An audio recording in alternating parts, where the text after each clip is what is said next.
ఆలోచించాల్సిందిగా మిమ్మల్ని కోరుతున్నా. అందుకే రాష్ట్రంలో ఉండే రాజకీయ నాయకులకు అందరికీ విజ్ఞప్తి చేస్తున్నా, ప్రజలందరికీ విజ్ఞప్తి చేస్తున్నా. ఈరోజు రామచంద్రయ్య గారు చూపించిన ఒక స్ఫూర్తి, మీకు ఏమాత్రం ఈ రాష్ట్రం మీద అభిమానం ఉన్నా, మళ్ళీ రాష్ట్ర ప్రజల భవిష్యత్తు పైన మీకు ఏమాత్రం కూడా ఆశ ఉన్నా, మీరందరూ ఇలాంటి దుర్మార్గమైన పార్టీని సహకరించడం కరెక్ట్ కాదని మరొకసారి పిలిపిస్తున్నా. ఈరోజు అలాంటి వ్యక్తులు రావడం పట్ల నేను హర్షాన్ని తెలియజేస్తూ వారిని మనస్ఫూర్తిగా స్వాగతిస్తూ, బాధ్యత కలిగిన రాజకీయ నాయకులందరూ కూడా మీరు కూడా ఆలోచించుకోండి. ఇప్పుడే అచ్చెన్నాయుడు గారు ఒక మాట చెప్పారు, మనం సీట్లు ఇస్తే అందరూ వచ్చేస్తారని. అది కాదు, రామచంద్రయ్య స్ఫూర్తి కావాలి. 2027 వరకు ఎమ్మెల్సీ ఉన్న పదవి పోయినా పర్వాలేదు, నాకు పదవి ముఖ్యం కాదు, ఈ రాష్ట్రం ముఖ్యం. ఇన్ని సంవత్సరాలను ఆదరించారు, అలాంటి రాష్ట్రం నష్టపోయే సందర్భంలో నా బాధ్యత నేను నెరవేర్చాలని వచ్చాడు. ఆయన్ని మనస్ఫూర్తిగా అభినందిస్తున్నానని కూడా మీకు తెలియజేస్తున్నా. ఇది అందరి బాధ్యత కావాలి, ప్రజల బాధ్యత కావాలి.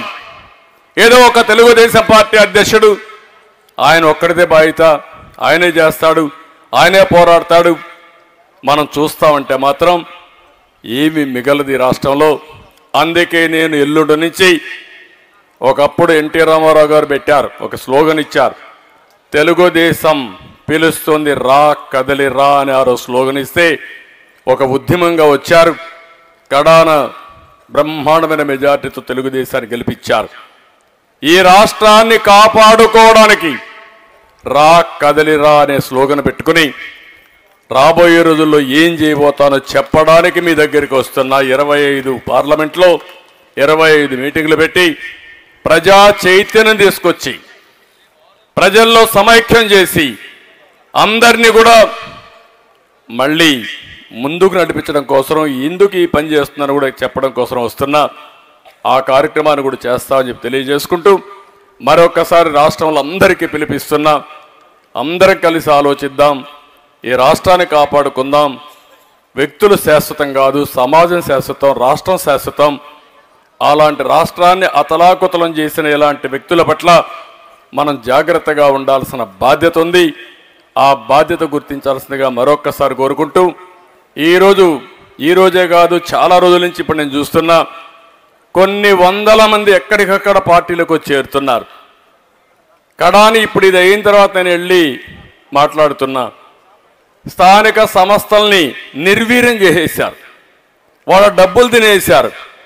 ఈరోజు రాష్ట్రంలో అందరూ రోడ్డు మీద ఉన్నారు.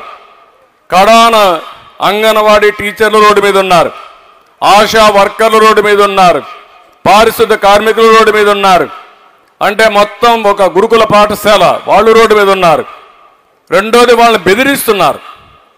అంటే మీకు చేతనైతే చేయాలి, లేకపోతే వదిలిపెట్టాలి, కానీ బెదిరించి భయభ్రాంతులు చేసి సరెండర్ చేయాలనుకోవడం చాలా తప్పు.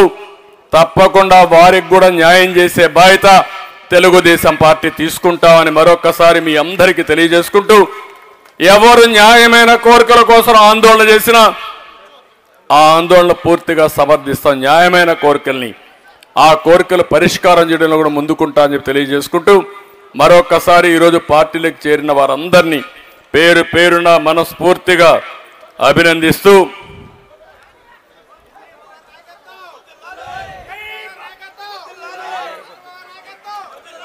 అదే మరిగా ఈరోజు వీరభద్రరావు గారు కూడా నేను చూశాను.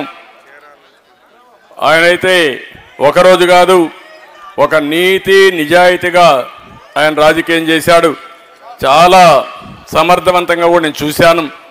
ఒక క్యారెక్టర్ మెయింటైన్ చేసి చాలా సింపుల్గా ఉండి వారు రాజకీయాలు నిర్వహించారు. అలాంటి వ్యక్తి కూడా మళ్ళీ తిరిగి తెలుగుదేశం పార్టీలో చేరడమే కాకుండా వారి అనుభవాలు కూడా వారు షేర్ చేసుకోవడం జరిగింది. వారిని కూడా మనస్ఫూర్తిగా అభినందిస్తూ, ఇంకొక పక్కన చీరాల నుంచి మొత్తం ఎంఎం కొండయ్య గారు ఆధ్వర్యంలో ఒక 100 మంది చేరారు. నేను మునిపే చెప్పాను, ఒక 30 మంది ఆర్ఎంపీ డాక్టర్లు, మైనారిటీ సెల్ నుంచి ఒక 40 మంది, వైశ్య ప్రముఖులు 10 మంది, రెడ్లో ఒక 15 మంది, ఇతరులు కూడా ఒక 35 మంది వచ్చారు. వారందరినీ మనస్ఫూర్తిగా అభినందిస్తూ స్వాగతం పలుకుతూ అందరికీ నమస్కారాలు. జై హింద్, జై తెలుగుదేశం.